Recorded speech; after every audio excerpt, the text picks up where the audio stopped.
Ya, Assalamualaikum warahmatullahi wabarakatuh. Hari ini kita akan belajar tentang teori pentahelik atau analisis pentahelik. Analisis pentahelik ini merupakan bagian dari analisis aktor atau analisis struktural. Karena analisis pentahelik ini adalah satu analisis yang melihat stakeholder atau aktor-aktor yang terlibat dalam satu proyek pengembangan masyarakat atau mungkin belum terlibat tapi potensial untuk terlibat dalam satu kegiatan pemberdayaan masyarakat. Model pentahelik ini adalah sebuah model analisis yang melihat pemberdayaan. Kalau dikaitkan dengan pemberdayaan ya, sebuah inovasi, sebuah program yang kemudian tidak bisa berdiri sendiri. Karena analisis ini percaya bahwa dalam satu lingkungan itu ada banyak sekali stakeholder, banyak sekali lembaga yang bisa saling menguatkan, yang bisa saling mendukung. Sehingga analisis ini bisa dimaksudkan tujuannya untuk membangun satu kolaborasi lintas kelembagaan. Nah, jika kita melacak istilah konsepsi pentahelik ini, sebenarnya ada beberapa konsep yang lahir lebih dahulu ya. Secara umum sebenarnya relasi itu dimulai dari relasi duaan, relasi bilateral, G2G atau government to government, kemudian nanti juga ada lembaga relasi antara masyarakat dengan masyarakat, NGO dengan NGO dan sebagainya. Tapi relasi ini sifatnya adalah bilateral, hubungan dua lembaga. Konsepsi hubungan dua lembaga ini kemudian berkembang menjadi konsepsi tiga lembaga atau yang sering disebut sebagai triple helix. Triple helix sendiri itu sebenarnya berkembang di era-era 90-an akhir ya, 96 itu sudah mulai muncul banyak konsep tentang triple helix. Ada tulisan yang bisa teman-teman lihat, itu ada Eskowitz dan Leidesdorff yang banyak menulis tentang triple helix. Yang dimaksud dengan triple helix itu adalah unsur akademik, industri, dan kemudian government, pemerintah. Nah, kalau kemudian yang dua tadi akademik dan industri. Jadi awalnya itu sebenarnya banyak teori yang kemudian menceritakan bagaimana kampus itu bisa memproduksi satu pengetahuan baru, kemudian bagaimana kemudian pengetahuan baru, inovasi dari kampus itu bisa disebarkan ke masyarakat lewat industri, begitu. Jadi ada inkubasi produk yang kemudian akan dimasifkan dengan industri. Kemudian konsep ini berkembang juga menjadi quad helix yang akhirnya kemudian menjadi pentahelix. Nah, quad helix sendiri ini secara umum itu stakeholder yang terlibat adalah sains. Itu ada yang menyebutnya, awal tadi kan menyebutnya ya akademisi ya, ini ada yang menyebutnya sains, tapi sama saja.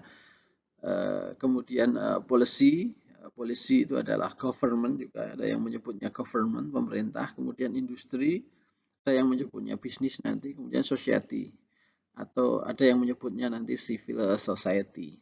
Nah, itu di quad helix ya, atau kemudian relasi yang empatan itu tadi. Tapi ada yang kemudian analisis yang lebih besar lagi, kemudian mengatakan konsepsinya adalah konsepsi analisis relasi pentahelik atau relasi limaan ya. Konsepsinya adalah melihat satu project gitu atau melihat pengembangan masyarakat itu dengan melihat 5 aktor. Yang pertama adalah akademisi juga. Ini sebenarnya ada yang lebih enak dia menyingkat sebagai konsepsi ABCGM. A-nya akademisi atau saintis gitu ya. Kalau menggunakan singkatan ABCGM tentu A-nya itu adalah akademisi, B-nya itu adalah businessman atau di beberapa tempat disebut sebagai industri ya. Jadi kampus, kemudian industri, swasta, kemudian yang C itu adalah community. Community ini ada yang kemudian nanti menyamakan dengan civil society gitu ya, community masyarakat. Ada yang menjelaskan masyarakat itu adalah masyarakat yang terorganisir dari bawah gitu, atau kemudian masyarakat yang disebut dengan NGO mewakili masyarakat. Kemudian ada yang G itu government, pemerintah, kemudian yang kelima itu adalah media. Nanti akan ketemu juga ada beberapa orang yang ngomong soal analisis pentahelik itu dengan susunan yang agak berbeda. Nah, intinya sebenarnya lebih pada bagaimana ini ada sebuah analisis yang percaya bahwa jika sebuah proyek pembangunan atau pemberdayaan masyarakat itu dilakukan oleh banyak orang dan semakin banyak orang yang terlibat, maka program ini semakin mudah untuk dikembangkan. Nah, ketika kita kemudian menggunakan analisis pentahelik ini, maka ada beberapa bagian yang kemudian bisa kita amati. Yang pertama adalah apakah sebuah program pemberdayaan masyarakat itu sudah melibatkan aktor yang 5 itu. Kalau belum, maka kemudian bagaimana kita sebagai pendamping masyarakat itu mendorong agar 5 aktor itu terlibat semuanya dalam satu proyek kita atau proyek yang ada di masyarakat itu. Karena 5-5-nya itu punya peran, punya kekuatan yang berbeda-beda yang saling mengisi. Kalau ada aktor yang belum terlibat, maka bagaimana kita itu bisa melibatkan mereka. Jadi proyek perencanaan kita itu adalah bagaimana menarik stakeholder yang belum terlibat agar terlibat dalam satu proyek. Yang kedua bisa jadi kemudian kita melakukan evaluasi. Kalau memang sudah banyak stakeholder, sudah lengkap stakeholder yang terlibat dalam kegiatan pemberdayaan kita, tapi pemberdayaan kita itu tidak berjalan dengan sebaik-baiknya, maka kemudian kita perlu menganalisis. Jangan-jangan stakeholder itu belum menjalankan peran yang dimainkan itu dengan sebaik-baiknya. Atau jangan-jangan dia salah berperan gitu ya.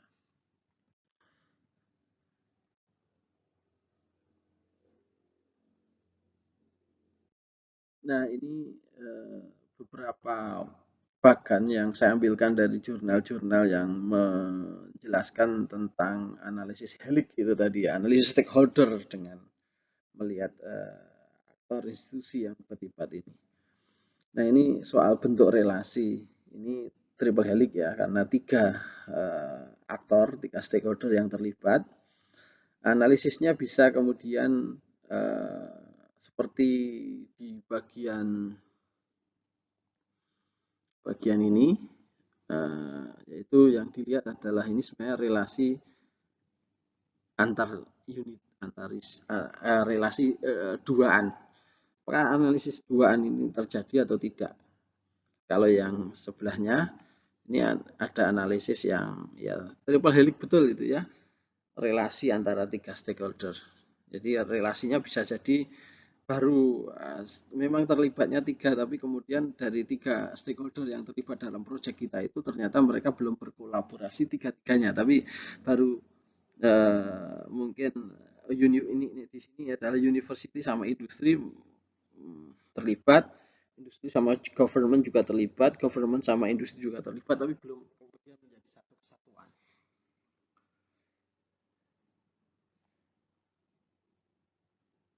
Nah, tugas kita adalah bagaimana kemudian membuat relasi itu makin mantap untuk melancarkan proyek kita. Nanti juga kemudian relasinya juga banyak yang mana yang kemudian banyak berperan. Jangan-jangan ada aktor yang kemudian perannya tipis atau institusi yang perannya tipis saja. Maka kita mendorong bagaimana sebuah institusi itu, stakeholder itu berperan sesuai dengan peran yang Nah, ini tadi ngomong soal peran yang diamanatkan.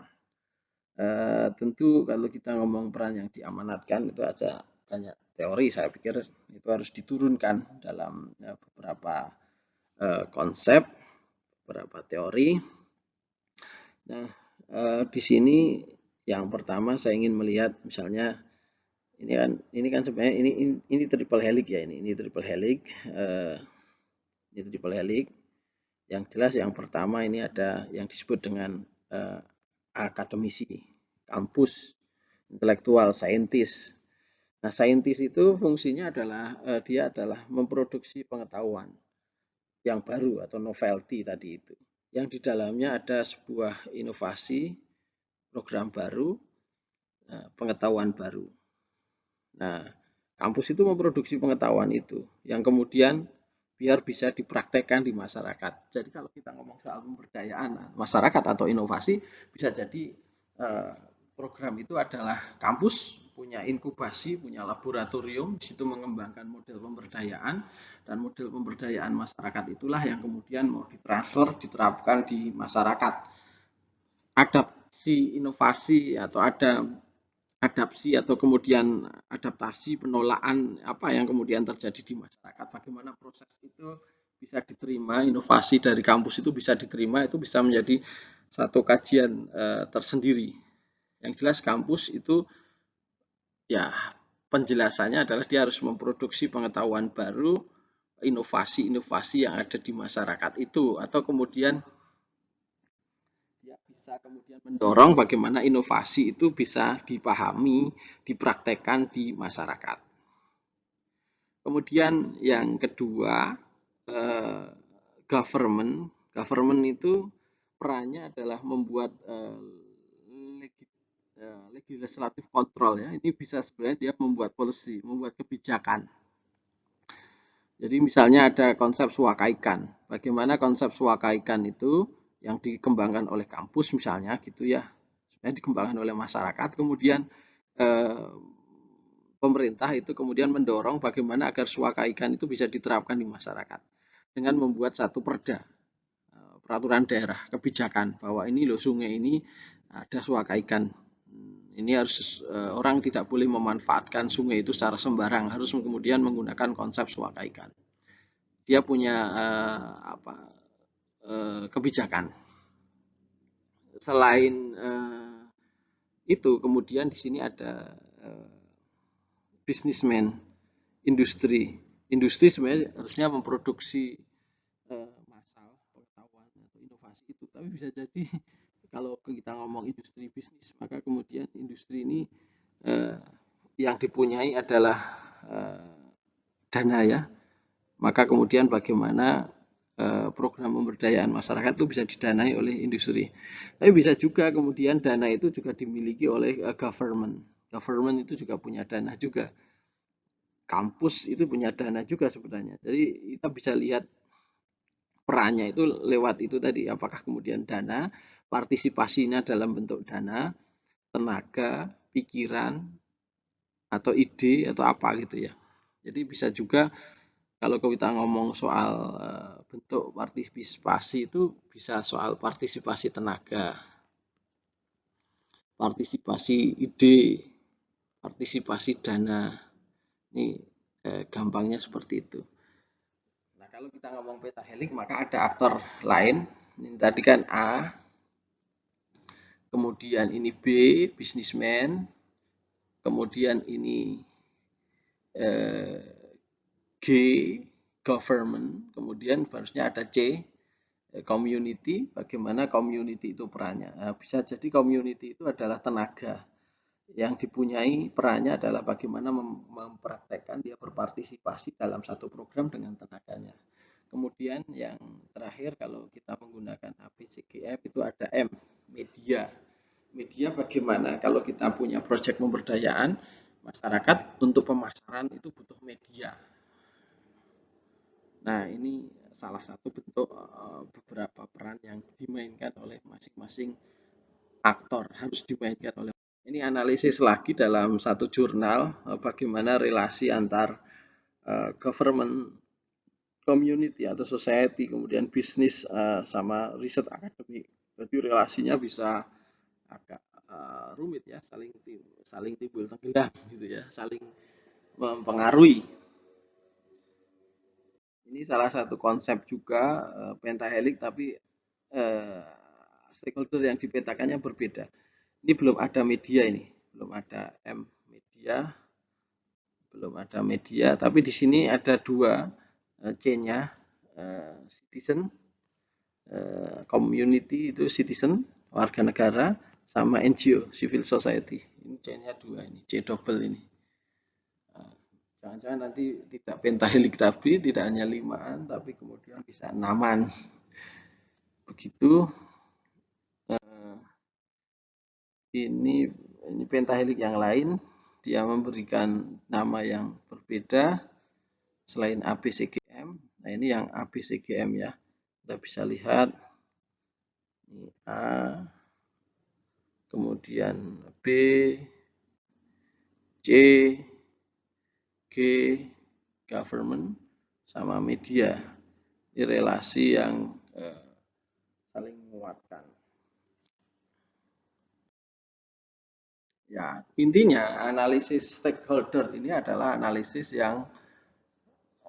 pentahelix ini adalah analisis stakeholder, analisis yang melihat sinergi antar banyak institusi yang kemudian mendukung proyek-proyek pengembangan masyarakat, atau bisa disebut dengan analisis multi stakeholder yang melihat masing-masing peran dari masing-masing lembaga untuk mendukung satu program kita bersama, program pemberdayaan masyarakat.